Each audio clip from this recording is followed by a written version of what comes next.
കേരള തീരത്തെ കടലിലെ ജൈവവൈവിധ്യത്തെ പറ്റിയാണ് ഇന്ന് സംസാരിക്കുന്നത്. നമുക്കറിയാം, കടലിലെ ജീവനെ നാം പലപ്പോഴും കാണുന്നത് വിദേശത്ത് നിന്ന് എടുത്ത പല ചലച്ചിത്രങ്ങളിൽ നിന്നാണ്. എന്നാൽ നമുക്ക് ചുറ്റുമുള്ള കടലിൽ ജീവൻ എങ്ങനെയാണ് എന്ന് പലപ്പോഴും നാം അറിയാറില്ല. നാം ആദ്യമായിട്ട് കേരള തീരത്ത് മറൈൻ റോബോട്ടുകൾ ഉൾപ്പെടെ ഉപയോഗിച്ച് ഏതാണ്ട് 100 മീറ്റർ ആഴത്തിൽ കടലിലെ ജീവനെ ഡോക്യുമെൻ്റ് ചെയ്യുന്ന ഒരു പ്രോജക്റ്റിലാണ് കേരള സർവകലാശാലയിലെ അക്വാട്ടിക് ബയോളജി ആൻഡ് ഫിഷറീസ് വിഭാഗം. അതിന് നമുക്ക് എക്കോമറൈൻ എന്ന യൂറോപ്യൻ യൂണിയൻ്റെ ഒരു ഗവേഷണ പ്രോജക്റ്റിൻ്റെ ധനസഹായവും ഉണ്ടായിരുന്നു. 2 രീതിയിലാണ് നാം കടലിലെ ജീവനെ കാണേണ്ടത്. ഒന്ന്, നമ്മുടെ ഭൂമിയുടെ 71% കടലാണ്. അതിൽ തന്നെ ജീവൻ ഏറ്റവും അധികം കാണുന്നത് ഉപരിതലത്തിലാണ്.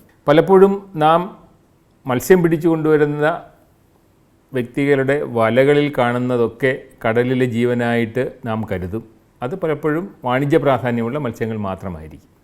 എന്നാൽ കടലിൻ്റെ അടിത്തട്ടിൽ എന്താണുള്ളത്? തിരുവനന്തപുരത്ത് കേരള തീരത്ത് നമുക്ക് ഒരു 30 മീറ്റർ, 40 മീറ്റർ, 50 മീറ്റർ, 100 മീറ്റർ വരെയുള്ള കടലിൽ എന്തൊക്കെ ജീവനാണുള്ളത്? സ്വാഭാവികമായിട്ടും കേരള തീരത്തിൽ പവിഴപ്പുറ്റുകളില്ല.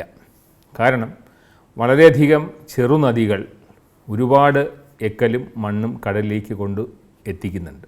അപ്പോൾ അതുകൊണ്ട് തന്നെ ഇവിടെ കടൽ തീരത്തിൽ വളരെയധികം കലക്കൽ അല്ലെങ്കിൽ സെഡിമെൻറ്റേഷൻ നടക്കുന്നുണ്ട്. അപ്പോൾ ഈ സെഡിമെൻറ്റേഷൻ വരുന്നത് കൊണ്ട് തന്നെ, അല്ലെങ്കിൽ ഒരുപാട് ചെറിയ കളിമൺ തരികളൊക്കെ ഇവിടെ എത്തുന്നത് കൊണ്ട് തന്നെ ഈ ഇത്തരത്തിലുള്ള പവിഴപ്പുറ്റുകൾക്ക് ജീവിക്കാനുള്ള അനുകൂലമായ സാഹചര്യം കേരള തീരത്തിലില്ല. അപ്പോൾ എന്നാൽ കേരള തീരത്തിൽ ഉള്ള കൃത്യമായ ജീവൻ്റെ സാന്നിധ്യം എങ്ങനെ നമുക്ക് രേഖപ്പെടുത്താം? ആ വഴികളാണ് നാം അന്വേഷിച്ചത്. അപ്പോൾ സ്വാഭാവികമായിട്ടും കേരള തീരത്തിലെ ജീവൻ്റെ സാന്നിധ്യം പറഞ്ഞു തുടങ്ങുന്നതിന് മുമ്പ് കരയിലെ ജീവനും കടലിലെ ജീവനും തമ്മിലുള്ള പ്രധാനപ്പെട്ട വ്യത്യാസം എന്താണെന്ന് നോക്കാം. നമുക്ക് സാധാരണഗതിയിൽ നമ്മൾ കാണുന്ന ജൈവസമ്പത്ത് മുഴുവൻ കരയിലുള്ള ജൈവസമ്പത്താണ്, പ്രത്യേകിച്ചും കാടുകളിലേതാണ്. പക്ഷേ ഈ കരഭൂമിയിലാണ് ഏറ്റവും അധികം ജീവൻ്റെ സാന്നിധ്യം ഭൂമിയിൽ രേഖപ്പെടുത്തിയിരിക്കുന്നത്. എന്നാൽ കടലിലെ ജൈവസമ്പത്തിനൊരു പ്രത്യേകതയുണ്ട്. കടലിൽ ജന്തുഫൈലങ്ങളുടെ അളവിൽ നോക്കുമ്പോൾ ഓരോ പ്രദേശത്തിൻ്റെയും പ്രത്യേകത നമ്മൾ തീരുമാനിക്കുന്നത് ആ പ്രദേശങ്ങളിൽ എത്ര ദേശീയജാതികൾ ഉണ്ട് എന്നുള്ളതാണ്. ദേശീയജാതി ജീവികളുടെ പ്രത്യേകത അത് ഒരു പ്രത്യേക പ്രദേശത്ത് മാത്രം കാണും, വേറെ എവിടെയും കാണപ്പെടുകയുമില്ല. അങ്ങനെ ദേശീയജാതി ജന്തുഫൈലങ്ങളുടെ വൈവിധ്യം നോക്കിക്കഴിഞ്ഞാൽ ഏറ്റവും അധികം വൈവിധ്യം കാണുന്നത് കടലിലാണ്. ഉദാഹരണം, ലോകത്ത് ഇന്ന് വരെ ഏതാണ്ട് 33 ജന്തുഫൈലങ്ങളാണുള്ളത്. ഇതിൽ ഏതാണ്ട് 28 കടലിൽ കാണുന്നു എന്നുള്ളതാണ്. 11 മാത്രമേ കരയിൽ കാണുന്നുള്ളൂ, 14 ശുദ്ധജലത്തിലും കാണുന്നുണ്ട്. പക്ഷേ കടലിൽ മാത്രമായി കാണപ്പെടുന്നവയുടെ എണ്ണം കടലിൽ 13 ജന്തുഫൈലങ്ങളാണെങ്കിൽ കരയിൽ 1 മാത്രമാണ്, ശുദ്ധജലത്തിൽ ഒന്നുമില്ല എന്നുള്ളതാണ്. അതിൻ്റെ അർത്ഥം ലോകത്തുള്ള 33 ജന്തുഫൈലങ്ങളിൽ 28 കടലിൽ കാണുന്നു, കടലിൽ കാണുന്ന 13 വേറെ എവിടെയും കാണുന്നില്ല എന്നുള്ളതാണ്. അപ്പോൾ അങ്ങനെ നോക്കുകയാണെങ്കിൽ ജന്തുവൈവിധ്യം ഏറെ പ്രകടമായിട്ട് കാണുന്നത് കടലിലാണെന്ന് നമുക്ക് മനസ്സിലാക്കാൻ കഴിയും. അത്തരത്തിലുള്ളൊരു പ്രൊജക്റ്റിനാണ് ആദ്യമായിട്ട് കേരള തീരത്തെ ജൈവ സമ്പത്ത്, പ്രത്യേകിച്ചും കടൽപ്പാരുകളുമായി ബന്ധപ്പെടുത്തി, അതുപോലെ തന്നെ കപ്പൽ തകർന്ന സ്ഥലങ്ങളുമായിട്ട് ബന്ധപ്പെടുത്തിയ ഒരു ഡോക്യുമെൻറ്റേഷനാണ് നാം ആരംഭിച്ചത്. അതിൽ കാണുന്ന ജീവനെ ഒന്ന് പരിചയപ്പെടുത്തുക എന്നുള്ളതാണ് ഇതിൻ്റെ ഈ സംഭാഷണത്തിൻ്റെ പ്രധാനപ്പെട്ട ലക്ഷ്യം. അതിലാദ്യമായിട്ട് 2 രീതിയിലാണ് നമ്മൾ ഈ പഠനങ്ങൾ നടത്തിയത്. ഒന്നാമത്തത് സ്ക്യൂബ. നിങ്ങൾക്കറിയാം, കടലിനടിയിലോട്ട് പോകണമെങ്കിൽ പ്രാണവായുവിൻ്റെ ഒരു പ്രശ്നമാണ് ആദ്യമായിട്ട് നമ്മൾ അഭിമുഖീകരിക്കേണ്ടി വരിക. അതുകൊണ്ട് തന്നെ സ്ക്യൂബ എന്ന് പറയുന്ന നമുക്ക് കടലിനുള്ളിൽ ശ്വസിക്കാൻ സഹായിക്കുന്ന ഒരു ഉപകരണമാണ്. അപ്പോൾ ഈ സ്ക്യൂബ ഡൈവേഴ്സ് വെച്ചിട്ടാണ് നമ്മൾ ആദ്യമായിട്ട് കടലിലെ ജീവനെ രേഖപ്പെടുത്താനായിട്ട് തയ്യാറായത്. നമ്മളെ സഹായിക്കാനായിട്ട് 2 വ്യക്തികളാണ്, പ്രത്യേകിച്ചും ആഴക്കടലിൽ ഇന്ത്യയിൽ തന്നെ വളരെ ആഴത്തിൽ ഏതാണ്ട് 80 മീറ്റർ വരെ ഡൈവ് ചെയ്യുന്ന 2 ഡൈവേഴ്സ്, ഡൈവ് മാസ്റ്റേഴ്സാണ്. അവർ ഈ സ്ക്യൂബ ഡൈവിങ് പഠിപ്പിക്കുന്നവരും കൂടിയാണ്. അതിൽ ഒന്നാമത്തെ ആൾ ഉമീദ് മിസ്ത്രി എന്ന് പറയുന്ന ആളായിരുന്നു. അദ്ദേഹം എർത്ത് കോലാബ് എന്ന് പറയുന്ന ഒരു സ്ഥാപനം നടത്തുന്ന ആളാണ്, ബാംഗ്ലൂരാണ്. ഇന്ത്യയിൽ മാത്രമല്ല ലോകത്തെ തന്നെ അറിയപ്പെടുന്ന അണ്ടർ വാട്ടർ ഫോട്ടോഗ്രാഫറും കൂടിയാണ്. രണ്ടാമത്തെ ആൾ ജോന സ്കോലെസ് എന്ന് പറയുന്ന ആൾ. അദ്ദേഹം ഓറോവിൽ എന്ന് പറയുന്ന സ്ഥലത്താണ് താമസിക്കുന്നത്, പോണ്ടിച്ചേരിയിലാണ്. അദ്ദേഹം ഇറ്റേണൽ ഡൈവേഴ്സ് എന്ന് പറയുന്ന ഒരു ഡൈവിംഗ് സ്ഥാപനം നടത്തുന്നുണ്ട്. ഇവർ രണ്ടുപേരുമാണ് നമ്മുടെ പ്രൊജക്റ്റിൽ സഹകരിച്ച 2 വ്യക്തികൾ. അപ്പോൾ നമ്മൾ പ്രധാനമായിട്ട് ചെയ്യുന്നത് കേരള തീരത്ത് പിന്നെ ജൈവസമ്പന്നത ഉള്ള പ്രത്യേകിച്ചും പ്രദേശങ്ങൾ പാരുകളാണ്. നിങ്ങൾക്കറിയാം കടലിൽ ജീവൻ 3 പ്രതലങ്ങളിലായിട്ടാണ് വിതരണം ചെയ്യപ്പെടുന്നത്. അപ്പോൾ അതുകൊണ്ട് തന്നെ സ്വാഭാവികമായിട്ടും ജന്തുക്കൾ ഏറ്റവും അധികം അല്ലെങ്കിൽ ജൈവസമ്പന്നത ഏറ്റവും അധികം കാണുന്ന പ്രദേശം എന്ന് പറയുന്നത് ഇവയ്ക്ക് ഒളിച്ചു താമസിക്കാൻ പറ്റിയ ഇടങ്ങളുള്ള പ്രദേശങ്ങളാണ്. അങ്ങനെ കടലിൻ്റെ വിശാലമായ ഒരു ജല ആവാസ വ്യവസ്ഥയിൽ എവിടെയെല്ലാം ഈ പ്രത്യേകിച്ച് ഒളിസങ്കേതങ്ങൾ കാണുമോ അതുകൊണ്ടാണ് ഏറ്റവും അധികം പവിഴപ്പുറ്റുകൾ കാണുന്നത്. കേരള തീരത്ത് പവിഴപ്പുറ്റില്ലാത്തത് കൊണ്ട് തന്നെ ഏറ്റവും അധികം ജൈവസമ്പന്നത കാണാൻ പറ്റുന്നത് കടലിനടിയിലുള്ള പാറക്കെട്ടുകളിലാണ്. അത് ചിലപ്പോൾ കരയിൽ നിന്ന് തന്നെ ഉള്ളിലേക്ക് നീണ്ടു നിൽക്കുന്ന പാറ കൂട്ടങ്ങളുണ്ടാകാം, അല്ലെങ്കിൽ നമുക്ക് സമുദ്രത്തിൻ്റെ അടിത്തട്ടോട് ചേർന്ന് കാണുന്ന പാറ കെട്ടുകളുണ്ടാകാം, അതല്ലെങ്കിൽ പല തലങ്ങളിലും കാണുന്ന ഈ പാറക്കെട്ടുകളുണ്ടാവാം. ഇതെല്ലാം ജിയോളജിക്കലി അല്ലെങ്കിൽ ഭൂമിശാസ്ത്രപരമായിട്ട് കേരളത്തിൻ്റെ സവിശേഷതകളാണ്. ഇങ്ങനെയുള്ള പ്രദേശങ്ങൾ സ്വാഭാവികമായിട്ടും വളരെ കാലത്തിന് ശേഷം അവിടെ ജീവസമ്പന്നത വളരെയധികം കൂടിയിരിക്കും. അവിടെ ജീവികളുടെ സാന്നിധ്യവും നമുക്ക് വളരെയധികം കൂടുതലായിട്ട് കാണാൻ കഴിയും. അത് നമുക്ക് തീരപ്രദേശങ്ങൾ മുതൽ, അതായത് നമുക്ക് കര നിന്ന് വിട്ട് കടൽ തുടങ്ങുന്ന പ്രദേശം മുതൽ ഏതാണ്ട് 100 മീറ്റർ വരെ നമ്മൾ ഈ ഗവേഷണത്തിൽ ഡോക്യുമെൻ്റ് ചെയ്തിട്ടുണ്ട്. അപ്പോൾ ഈ സ്ക്യൂബ ഡൈവിംഗ് ആയിരുന്നു നമ്മൾ ഈ പഠനത്തിന് അവലംബിച്ച ഒരു മാർഗം. രണ്ടാമത്തെ ഇതിപ്പോൾ നിങ്ങൾ ഈ കാണുന്നത് ഈ 2 പേരും മത്സ്യത്തൊഴിലാളികളുടെ വള്ളങ്ങളിൽ തന്നെ പോയിട്ട് കടലിൽ സ്ക്യൂബ ഉപകരണങ്ങൾ ഉപയോഗിച്ച് കടലിൽ ഡൈവ് ചെയ്യുന്നതാണ്. ഒരു പ്രത്യേകതയുള്ളത്, നമുക്ക് കടലിനടിയിലോട്ട് പോകും തോറും ഈ മർദ്ദം കൂടും, അതുപോലെ തന്നെ ഓക്സിജൻ്റെ അളവ് കുറയും, അതിന് ഓക്സിജൻ സിലിണ്ടർ ഉണ്ടാവും. വളരെയധികം താഴേക്ക് പോയി കഴിഞ്ഞാൽ കുറച്ചും കൂടി 30 മീറ്ററിന് അധികം നമ്മൾ കടലിലേക്ക് ഉള്ളിലേക്ക് പോയി കഴിഞ്ഞാൽ, ആഴങ്ങളിലേക്ക് പോയി കഴിഞ്ഞാൽ ഓക്സിജൻ മാത്രം പോരാ. അപ്പോൾ അത് ഓക്സിജൻ മാത്രം കൊണ്ടാണ് നമ്മൾ ശ്വസിക്കുന്ന വായുവിൽ ഓക്സിജൻ മാത്രമല്ല, അതിനകത്ത് നൈട്രജനും ഉണ്ടാവും. അപ്പോൾ നൈട്രോക്സ് മിക്സ് എന്ന് പറയുന്ന ഒരു സിലിണ്ടറും കൂടെ കൊണ്ടുപോകേണ്ടി വരും. ഇത് മിക്സ് ചെയ്തിട്ടായിരിക്കും അവിടെ കടലിൻ്റെ ആഴങ്ങളിലേക്ക് പോകുന്നത്. അതുമാത്രമല്ല, കുറച്ചും കൂടി ആഴങ്ങളിലേക്ക് ഡൈവ് ചെയ്യുമ്പോൾ ഒരു പ്രത്യേകത, അവർക്ക് ഒരുമിച്ച് ഒറ്റ ഒരു സ്റ്റെപ്പിലേക്ക് താഴേക്ക് പോകാൻ പറ്റില്ല. ഓരോ സ്ഥലത്ത് നിന്ന് പിന്നെ ശാരീരികാവസ്ഥയൊക്കെ ശരിയാക്കിയതിന് ശേഷമാണ് താഴേക്ക് പോകുന്നത്. മുകളിലേക്ക് വരുന്നതും അങ്ങനെ ഡീപ് കംപ്രഷൻ നടത്തിയിട്ട് ഓരോരോ സ്റ്റേജിലേക്കായിരിക്കും മുകളിലേക്ക് വരുന്നത്. ചുരുക്കത്തിൽ നമ്മളൊരു 50 മീറ്റർ ഉള്ള ഒരു പ്രദേശത്ത് സ്ക്യൂബ ഡൈവേഴ്സ് ഡൈവ് ചെയ്യുകയാണെങ്കിൽ അവർ താഴേക്ക് പോകാൻ ഏതാണ്ട് 15 മിനിറ്റ് എടുക്കും, മുകളിലേക്ക് വരാൻ 15 മിനിറ്റ് എടുക്കും. അതായത് ഏതാണ്ട് അരമണിക്കൂർ ഈ മുകളിലേക്കും താഴേക്കും പോകാനുള്ള ഒരു സമയം വേണ്ടി വരും. അവർക്ക് മൊത്തത്തിലൊരു പക്ഷേ കിട്ടുന്നത് 45-50 മിനിറ്റ് ആയിരിക്കും ഈ 3 സിലിണ്ടർ അവരെ സപ്പോർട്ട് ചെയ്യുന്നത്. അപ്പോൾ അതുകൊണ്ട് തന്നെ നമുക്ക് ഇഫക്റ്റീവായിട്ട് അടിയിൽ ഡോക്യുമെൻ്റ് ചെയ്യാനായിട്ട് കിട്ടുന്ന ഒരു സമയം എന്ന് പറയുന്നത് 15 മുതൽ 20 മിനിറ്റ്, അങ്ങേയറ്റം വന്നാൽ അരമണിക്കൂർ, ആഴത്തിനനുസരിച്ചിട്ട്. അപ്പോൾ ഇതാണ് ഇതിനകത്തൊരു ചലഞ്ച് എന്ന് പറയുന്നത്. അവർ ചെയ്യുന്നത് ഈ ചിത്രത്തിൽ കാണുന്നത് പോലെ തന്നെ കടലിൻ്റെ അടിയിലേക്ക് യാത്ര ചെയ്ത് കഴിഞ്ഞാൽ അവർ ക്യാമറകൾ ഉപയോഗിച്ചിട്ട്, ഒരാളുടെ വീഡിയോ ക്യാമറയാണെങ്കിൽ 360 ഡിഗ്രിയിലാണ് ക്യാമറ ഫിക്സ് ചെയ്ത് കഴിഞ്ഞാൽ ഇതിന് ചുറ്റും നടക്കുന്ന ജീവജാലങ്ങളുടെ എല്ലാം വീഡിയോസ് അതിനെ പകർത്തുന്നതൊക്കെയാണ് ഒന്നാമത്തെ രീതി. നിങ്ങളിപ്പോൾ കാണുന്നത് ഈ വെള്ളത്തിലേക്ക് ചാടിക്കഴിഞ്ഞാൽ സ്ക്യൂബ ഡൈവേഴ്സ് കടലിനടിയിൽ എന്ത് ചെയ്യുന്നു എന്നുള്ളതാണ്. അവർ വീഡിയോ ക്യാമറയും സ്റ്റിൽ ക്യാമറയും ഉപയോഗിക്കുന്നുണ്ട്. വീഡിയോ ക്യാമറ നിങ്ങൾ കാണുന്നത് പോലെ അത് 2 രീതിയിൽ ഉപയോഗിക്കുന്നുണ്ട്. നേരിട്ട് വീഡിയോ എടുക്കുന്നുണ്ട്, അതുപോലെ തന്നെ ക്യാമറ എവിടെയെങ്കിലും ഫിക്സ് ചെയ്തതിന് ശേഷം 360 ഡിഗ്രിയിൽ ചുറ്റുമുള്ള ജീവജാലങ്ങളെ കുറച്ചധികം സമയം ഡോക്യുമെൻ്റ് ചെയ്യുന്ന രീതിയുണ്ട്. നമ്മളൊരു ലൈൻ ട്രാൻസെക്റ്റ് ഉപയോഗിച്ചിട്ടാണ് ഒരു പ്രത്യേക നീളത്തിൽ യാത്ര ചെയ്തിട്ട് അവിടെ എന്തൊക്കെ കാണുന്നു എന്നുള്ളതാണ് കൃത്യമായിട്ട് ഡോക്യുമെൻ്റ് ചെയ്യുന്നത്. ഈ ചിത്രത്തിൽ, ഈ വീഡിയോയിൽ കാണുന്നത് ഒരു കപ്പൽ പാരാണ്, കപ്പൽ തകർന്ന ഒരു പ്രദേശമാണ്. അതിനെപ്പറ്റി ഞാൻ പിന്നീട് കൂടുതൽ സംസാരിക്കാം. സ്ക്യൂബ ഡൈവിങ്ങിൻ്റെ പരിമിതികൾ എങ്ങനെ നമുക്ക് മറികടക്കാനാകും എന്ന് ചിന്തിക്കാം. അതിനാണ് നമ്മളിപ്പോൾ ഈ വിദൂര നിയന്ത്രിത സംവിധാനങ്ങൾ ഉപയോഗിച്ച് പ്രവർത്തിക്കുന്ന റോബോട്ടുകൾ ഉപയോഗിക്കാം. അതിനെയാണ് നമ്മൾ ROV എന്ന് പറയുന്നത്, അല്ലെങ്കിൽ റിമോട്ട്ലി ഓപ്പറേറ്റഡ് വെഹിക്കിൾസ്. അപ്പോൾ ഈ വെഹിക്കിൾ, ഈ ഒരു ചെറിയ ഉപകരണം, ഈ ഒരു ചെറിയ യന്ത്രം അവർ കടലിലേക്ക് വിടുന്നു. അതിൻ്റെ കേബിള്, അതിനെ നമ്മൾ റിമോട്ടായിട്ട് നമുക്ക് കപ്പലിലിരുന്ന് അല്ലെങ്കിൽ ബോട്ടിലിരുന്ന് നിയന്ത്രിക്കാം. അത് നമുക്ക് എത്ര 200 മീറ്ററോ 300 മീറ്ററോ വരെ ഇത് പോയിട്ട് നമുക്ക് വീഡിയോ എടുക്കാനുള്ളൊരു സംവിധാനമാണ് ഈ ROV എന്ന് പറയുന്നത്. അതിന് നമ്മൾ ഐറോവ് എന്ന് പറയുന്ന കൊച്ചിയിലുള്ള ഒരു സ്റ്റാർട്ടപ്പ് കമ്പനിയാണ് നമ്മളതിനു വേണ്ടി സഹായിച്ചത്. അപ്പോൾ അവർ എങ്ങനെയാണിത് ഈ ROV അല്ലെങ്കിൽ മറൈൻ റോബോട്ട് ഉപയോഗിക്കുന്നത് എന്നുള്ളതാണ് നമ്മൾ ഈ വീഡിയോയിൽ കാണുന്നത്. കപ്പലിൽ നിന്ന് ഈ ROV കടലിലേക്ക് വിടുകയാണ്. അപ്പോൾ നമുക്ക് ബോട്ടിലിരുന്ന് ഇതിനെ നിയന്ത്രിക്കാനായിട്ടാകും. അപ്പോൾ നമുക്ക് ഈ പാറപ്പാരുകളുള്ള സ്ഥലങ്ങൾ കൃത്യമായിട്ട് കണ്ടുപിടിക്കാനും അത് നമുക്ക് ഡോക്യുമെൻ്റ് ചെയ്യാനും കഴിയും.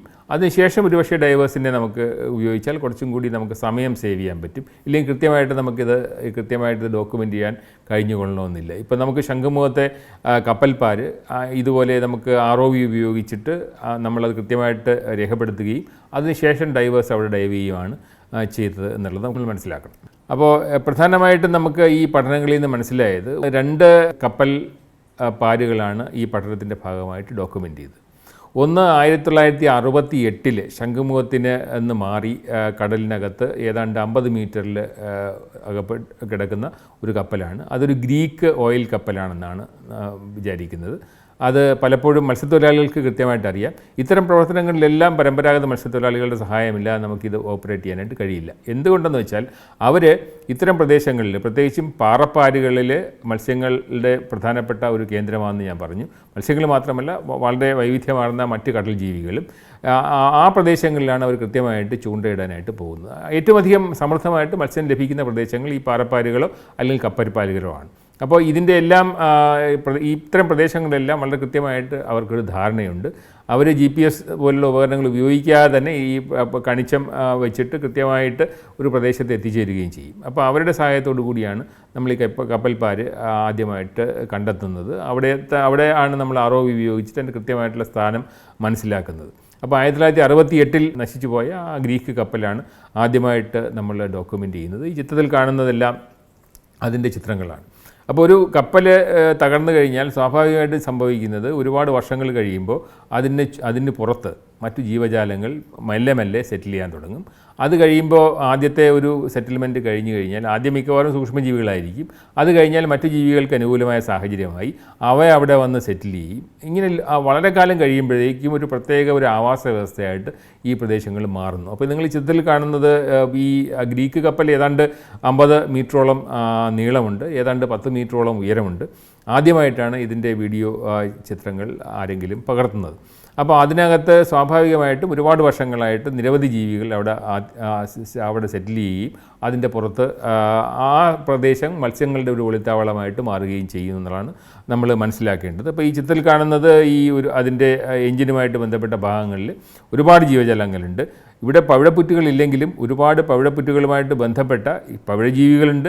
അതുപോലെ തന്നെ സോഫ്റ്റ് കോറൽസ് എന്ന് പറയുന്ന മൃദു കോറലുകളും ഈ ചിത്രത്തിൽ കാണുന്നതെല്ലാം മൃദു കോറലുകളാണ്. അവയെല്ലാം ഇതിനകത്ത് സെറ്റിൽ ചെയ്തിട്ടുണ്ട്. ഇതെല്ലാം വളരെയധികം വർണ്ണഭംഗിയുള്ളവ ആണ് എന്ന് നമുക്ക് മനസ്സിലാക്കാം. അപ്പോൾ ഈ ചിത്രത്തിൽ കാണുന്നതൊക്കെ തന്നെ കപ്പലുകളിൽ നിരവധി ജീവജാലങ്ങൾ, പ്രത്യേകിച്ചും ഹൈഡ്രോയിഡുകൾ എന്ന് പറയുന്നവ, ഈ കോറൽ പവിഴജീവികൾ, അതുപോലെ തന്നെ ചെറിയ പുഴുക്കൾ, അതുപോലെ തന്നെ നിരവധി മത്സ്യങ്ങളൊക്കെ ഈ പ്രദേശങ്ങളിൽ ഒരു സങ്കേതമായിട്ട് മാറ്റുന്നു എന്നത് നമുക്ക് കാണാൻ കഴിയും. നമ്മൾ ഈ വീഡിയോയിൽ കാണുന്നത് എങ്ങനെയാണ് ഒരു ROV ഈ കപ്പലിനെ കൃത്യമായിട്ട് കണ്ടെത്തുന്നത്, അല്ലെങ്കിൽ മറൈൻ റോബോട്ട് എങ്ങനെയാണ് ഈ കപ്പലിനെ കണ്ടെത്തുന്നതെന്നും. ഇപ്പോൾ ഇത് ഏതാണ്ട് ഈ ചിത്രത്തിൽ കാണുന്നത്, ഈ വീഡിയോയിൽ കാണുന്നത് പോലെ തന്നെ നമുക്ക് ഏതാണ്ട് 55 മീറ്ററിലാണ് ഈ ശംഖുമുഖത്തെ കപ്പൽ പാര് കാണുന്നത്. നമ്മൾ ROV താഴേക്ക് പോകുമ്പോൾ തന്നെ അത് കൃത്യമായിട്ട് ഏത് ലാറ്റിറ്റ്യൂഡാണ്, ഏത് ലോഞ്ചിറ്റ്യൂഡിനാണ്, ഏത് അക്ഷാംശമാണ്, ഇതിൽ യാത്ര ചെയ്യുന്നതെന്ന് അറിയാൻ പറ്റും.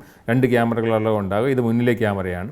അപ്പോൾ ഏതാണ്ട് 58 മീറ്ററിലേക്ക് എത്തിക്കഴിഞ്ഞാൽ അത് കടലിൻ്റെ അടിത്തട്ടിലെത്തി. അവിടെ നിങ്ങൾക്ക് കപ്പൽ കാണാം. കപ്പലിന് ചുറ്റും മുകളിൽ അതിൻ്റെ ഡെക്കിൽ വളർന്നിരിക്കുന്ന ഒരുപാട് ജീവജാലങ്ങളെ ഇതിനകത്ത് നമുക്ക് കാണാൻ കഴിയും എന്നുള്ളതാണ്. ഇത് കപ്പലിൻ്റെ ഏതാണ്ട് ഒരു ചരിഞ്ഞുള്ള ഒരു കിടപ്പാണ്. അതിൻ്റെ പുറത്ത് വളർന്നിരിക്കുന്നതെല്ലാം ചെറിയ മൃദു കോറലുകളാണ്, സോഫ്റ്റ് കോറലുകൾ എന്ന് പറയും. അതുപോലെ തന്നെ നിരവധി സ്പോഞ്ചുകളുണ്ട്. നൂലുപോലെ ഈ കപ്പലിൻ്റെ മുകളിൽ കാണുന്നതെല്ലാം സീവീപ്പ് അല്ലെങ്കിൽ കടൽ ചാട്ട എന്ന് പറയുന്ന ഒരു ജീവിയാണ്. കടൽ പൂവുകൾ നിങ്ങൾക്കിടയ്ക്ക് കാണാം. നിരവധി ജീവജാലങ്ങളെ കാണാം. ഇതെല്ലാം മത്സ്യങ്ങളുടെ ഒരു വലിയ ഒരു കേന്ദ്രവും കൂടിയാണ്, പ്രജനന കേന്ദ്രവും കൂടിയാണ് എന്ന് നമുക്ക് കാണാൻ കഴിയും ഈ വീഡിയോയിൽ.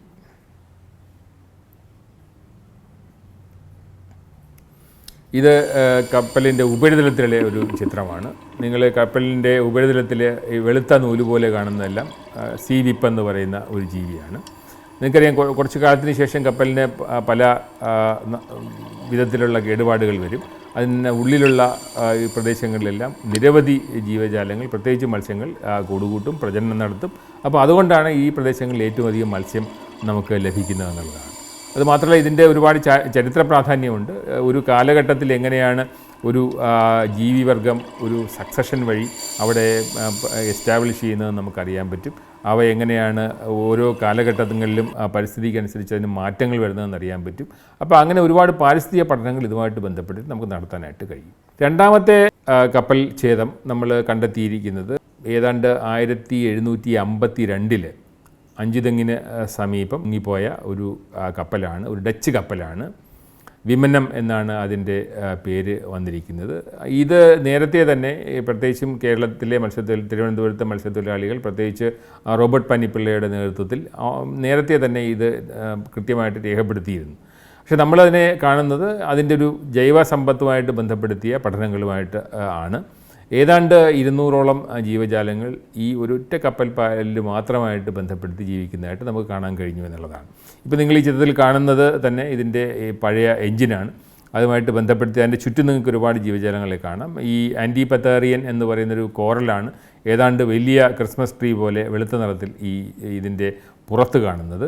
ഈ കാണുന്നതെല്ലാം, ഈ ചിത്രത്തിൽ കാണുന്നതെല്ലാം കപ്പലുമായിട്ട് ബന്ധപ്പെടുത്തി കാണുന്ന ജീവജാലങ്ങളാണ്. ശംഖുമുഖത്ത് 1960കളിൽ നഷ്ടപ്പെട്ട കപ്പലും 1750കളിൽ നഷ്ടപ്പെട്ട കപ്പലും തമ്മിൽ ഒരുപാട് ജൈവസമ്പന്നതയിൽ വ്യത്യാസമുണ്ടെന്നുള്ളതാണ്. ഒന്നിന് ഏതാണ്ട് 250 അധികം വർഷത്തെ പഴക്കമുണ്ട്. അതുകൊണ്ട് തന്നെ ഏറ്റവും അധികം ജൈവസമ്പത്ത് കാണുന്നത് ഈ അഞ്ചുതെങ്ങുമായിട്ട് ബന്ധപ്പെടുത്തിയ കപ്പൽപ്പാലിലാണ്. നിങ്ങൾക്കാണ് വളരെ അപൂർവമായിട്ട് കാണുന്ന കേരള തീരത്ത് കണ്ടിരുന്ന ഫ്രോഗ് ഫിഷ് എന്ന് പറയുന്ന ഒരു മത്സ്യമുണ്ട്. ഇരകളെ പിടിക്കാനായിട്ട് അതിൻ്റെ മുതുക് ചിറകിലെ ഒരു ചെറിയ ഫിലമെൻ്റ് ഇളക്കിയിട്ട് അങ്ങനെയാണ് ആ ഇരകളെ പിടിക്കാനായിട്ട് ഉപയോഗിക്കുന്നത്. ആംഗ്ലർ ഫിഷ് എന്നും അതിൻ്റെ പേരുണ്ട്. പിന്നെ ഇന്ത്യയിൽ തന്നെ ഏറ്റവും അധികം വാണിജ്യ പ്രാധാന്യമുള്ള മത്സ്യങ്ങൾ കലവകളാണ്. അപ്പോൾ ഈ ചിത്രത്തിൽ കാണുന്നത് കലവകളുടെ ഒരു വലിയൊരു ഒളിസങ്കേതമായിട്ട് ഇത് പ്രവർത്തിക്കുന്നു. അങ്ങനെ വളരെയധികം വാണിജ്യ പ്രാധാന്യമുള്ള മത്സ്യങ്ങളുടെ ഒരു പ്രജനന കേന്ദ്രവും ഒരു ഒളിത്താവളവുമായിട്ട് ഇത്തരം കപ്പൽപ്പാരുകൾ മാറുന്നുണ്ട് എന്നുള്ളതാണ് സത്യം. ഇത് ROV വെച്ചിട്ട് അല്ലെങ്കിൽ മറൈൻ റോബോട്ടുകൾ ഉപയോഗിച്ചിട്ട് ഈ കപ്പൽപ്പാരിനെ ഡോക്യുമെൻ്റ് ചെയ്യുന്നതിൻ്റെ ചില ദൃശ്യങ്ങളാണ് നമ്മൾ കാണുന്നത്. ഇതിൻ്റെ ഉപരിതലത്തിൽ കാണുന്ന വെളുത്ത നിറത്തിലുള്ളതെല്ലാം ചെറിയ കോറലുകളാണ്, സോഫ്റ്റ് കോറലുകൾ എന്നാണ് അതിന് അറിയപ്പെടുക. ആൻറ്റിപത്തേറിയ എന്നാണ് ആ ഒരു വിഭാഗത്തിലാണ് ഇത് പെടുന്നത്. ബാക്കി കാണുന്നതെല്ലാം ചെറിയ കോറലുകളുണ്ട്. ഇന്ത്യയിൽ തന്നെ ആദ്യമായിട്ട് രേഖപ്പെടുത്തിയ ചില ജീവിവർഗ്ഗങ്ങൾ ഇതിനകത്ത് കാണാൻ കഴിയും. വളരെ സമഗ്രമായിട്ടുള്ള ഒരു ജൈവ ഘടന ഇതിനകത്ത് ഉണ്ട് എന്നുള്ളതാണ്. ഇത് കാലാകാലങ്ങളിൽ സംഭവിച്ച ചില മാറ്റങ്ങളാണ്. ചില വിദേശ അധിനിവേശ കോറലുകളെയും ഈ സ്ഥലത്ത് ഈ കപ്പലുകളുമായിട്ട് ബന്ധപ്പെടുത്തി നമ്മൾ കണ്ടെത്തിയിട്ടുണ്ട്. ഈ പ്രദേശങ്ങളും തീർച്ചയായിട്ടും സ്ഥിരമായിട്ട് മത്സ്യബന്ധനത്തിനായിട്ട് പരമ്പരാഗത മത്സ്യത്തൊഴിലാളികൾ ഉപയോഗിക്കുന്ന ഒരു സ്ഥലമാണ്. ഈ കപ്പലുകളുടെ 2 കപ്പലുകളുടെയും ഒരു വശം മുഴുവൻ വലകളാണ്. കാരണം പലപ്പോഴും മത്സ്യത്തൊഴിലാളികൾ വല ഉപയോഗിക്കുമ്പോൾ, പ്രത്യേകിച്ചും ഉടക്കുവല എന്ന് പറയുന്ന ഗിൽനെറ്റ് ഉപയോഗിക്കുമ്പോൾ ഇതിൻ്റെ സാന്നിധ്യം അറിയാതെ തന്നെ ഉപയോഗിക്കും. ഇതിനകത്ത് കുടുങ്ങിക്കഴിഞ്ഞാൽ തിരിച്ചവർക്ക് എടുക്കാൻ കഴിയില്ല. അങ്ങനെ ഒരു വശം മുഴുവൻ ഈ 2 കപ്പൽപ്പാരുകളുടെ ഒരു ഭാഗം മുഴുവൻ ഇത്തരത്തിലുള്ള വലകളാണ്. ഈ വലകൾ മാറ്റിയെടുക്കുക എന്നുള്ളത് ശ്രമകരമായ ജോലിയാണ്. ഒരുപക്ഷെ അടുത്ത ഘട്ടത്തിൽ നാം ചെയ്യേണ്ടത് ഇത്തരം പ്രദേശങ്ങൾ വലകൾ മാറ്റിയെടുക്കുക എന്നുള്ളതാണ്. കാരണം കാരണം ഈ ഇങ്ങനെ വലകൾ കിടന്നാൽ ഇതിന് നമ്മൾ പ്രേതവലകളെന്നാണ് പറയുക. കാരണം ഇങ്ങനൊരു വലകൾ കടലിൽ കിടന്നാൽ സ്വാഭാവികമായിട്ട് അതിലൂടെ കടന്നു പോകാൻ ശ്രമിക്കുന്ന എല്ലാ ജീവികളും അതിനകത്ത് പെട്ടുപോവുകയും മരണപ്പെടുകയും ചെയ്യുന്ന ഒരു സാഹചര്യം നിലനിൽക്കുന്നുണ്ട് എന്നുള്ളതാണ്. അപ്പോൾ പ്രേതവലകൾ മാറ്റിയെടുക്കുക എന്നുള്ളതാണ് വേറൊരു പ്രധാനപ്പെട്ട കാര്യം. നിങ്ങൾക്ക് കാണാം ഈ കാണുന്നത് ഈ കലവ എന്ന് പറയുന്ന വളരെയധികം ഏതാണ്ട് 150 മുതൽ 200 വരെ കിലോഗ്രാം വരുന്ന വലിയ മത്സ്യങ്ങളാണ്. കലവ വിഭാഗത്തിൽപ്പെട്ട എപ്പീനെഫിലിസ് എന്ന് പറയുന്ന വിഭാഗത്തിൽപ്പെട്ട വലിയ മത്സ്യങ്ങളാണ് ഈ ബോട്ടിനുള്ളിൽ താമസിക്കുന്നത്. അപ്പോൾ ഞങ്ങളുടെ കൂടെ ഡൈവിങ്ങിന് സഹായിച്ച 2 പേരും പറയുന്നത് ഇന്ത്യയിൽ തന്നെ ഏറ്റവും അധികം ജൈവസമ്പന്നതയുള്ളൊരു പ്രദേശമാണ് ഈ കേരളത്തിലെ പാറപ്പാരുകളും കപ്പൽപ്പാരുകളും എന്നുള്ളതാണ്. അപ്പോൾ അതുകൊണ്ട് ഒരുപാട് സാധ്യതകളുണ്ട്. പ്രത്യേകിച്ചും പാരിസ്ഥിതികമായിട്ട് സുസ്ഥിരമായ ഒരു പാരിസ്ഥിതിക സൗഹൃദമുള്ള ഒരു ടൂറിസം, ഉത്തരവാദിത്ത ടൂറിസം പ്രൊമോട്ട് ചെയ്യാനുള്ള, പ്രോത്സാഹിപ്പിക്കാനുള്ള വലിയ സാധ്യത കേരള തീരത്ത് ഇത്തരം പ്രദേശങ്ങളുമായിട്ടുണ്ട് എന്നുള്ള വസ്തുതയും കൂടി നമ്മൾ തിരിച്ചറിയണം. അതുമാത്രമല്ല, ഈ ചെറിയ കാലയളവിൽ ഈ പഠനത്തിൽ കേരളത്തിൽ തന്നെ ആദ്യമായിട്ട് നിരവധി ജീവജാലങ്ങളെ ഈ പഠനം വഴി കണ്ടെത്തിയിട്ടുണ്ട്. പ്രത്യേകിച്ചും കടൽ കുതിരകൾ, നിരവധി പവിഴജീവികൾ. ഈ ചിത്രത്തിൽ കാണുന്നത് ഹിപ്പോകാമ്പസ് ഹിസ്ട്രിക്സ് എന്ന് പറയുന്ന നമ്മുടെ വന്യജീവി സംരക്ഷണ പട്ടികയിൽ തന്നെ പെട്ടിരിക്കുന്ന ഒരു കടൽ കുതിരയാണ്. കേരളത്തിൽ ആദ്യമായിട്ടാണ് ഈ കടൽ കുതിരയെ നമ്മൾ കണ്ടെത്തുന്നത്. ഈ ചിത്രത്തിൽ കാണുന്നത് ഒരു കല്ലിറാൾ എന്ന് പറയുന്ന ഒരു ലോബ്സ്റ്ററാണ്. ഇത് പലപ്പോഴും അക്വേറിയത്തിലെല്ലാം ഒരു അലങ്കാര ജീവിയായിട്ട് ഉപയോഗിക്കുന്ന ഒരിനമാണ് നമ്മൾ ഈ കാണുന്ന സ്ക്വാറ്റ് ലോബ്സ്റ്റർ. ഈ ചിത്രത്തിൽ കാണുന്നത് ഇതുപോലെ വളരെ രസകരമായ പല പരസ്പര ആശ്രയമായിട്ട് ജീവിക്കുന്ന ഒരുപാട് ജീവജാലങ്ങളെയും പരസ്പര സഹവർത്തിത്വമായിട്ട് ജീവിക്കുന്ന ജീവികളെ കാണാൻ കഴിയും. ഈ ചിത്രത്തിൽ കാണുന്നത് ഒരു കപ്പലിൻ്റെ ഒരു ചെറിയ ദ്വാരത്തിനുള്ളിൽ ജീവിക്കുന്ന ഒരു ഈലാണ്, മലിഞ്ഞീലെന്ന് പറയുന്നൊരു ഈലാണ്. പക്ഷേ ഈലിൻ്റെ ചുറ്റും നോക്കിക്കഴിഞ്ഞാൽ നമുക്ക് കൃത്യമായിട്ട് കാണാൻ കഴിയും 2 വിഭാഗത്തിൽപ്പെട്ട ചെമ്മീനുകളുണ്ട്. അതിൽ ഒന്ന് അതിൻ്റെ ബോർഡറിലിരിക്കുന്നു, രണ്ടാമത്തേത് അതിൻ്റെ തലയിൽ കാണും. അപ്പോൾ ഇത് ക്ലീനർ ഷിമ്പുകളാണ്. പലപ്പോഴും ഈ ഇടയ്ക്ക് ഇതിൻ്റെ ബോർഡറിൽ കാണുന്നത് ക്യാമൽ ഷിമ്പ് അല്ലെങ്കിൽ ഒട്ടക ഷിമ്പ് എന്ന് പറയുന്ന ഒട്ടക ചെമ്മീൻ എന്ന് പറയുന്ന ഒരു ജീവിയാണ്. അത് പലപ്പോഴും ഈ ഈലുകളുടെ ജീവിക്കുന്ന ആവാസ വ്യവസ്ഥയായിട്ട് ബന്ധപ്പെടുത്തി കാണുന്നു.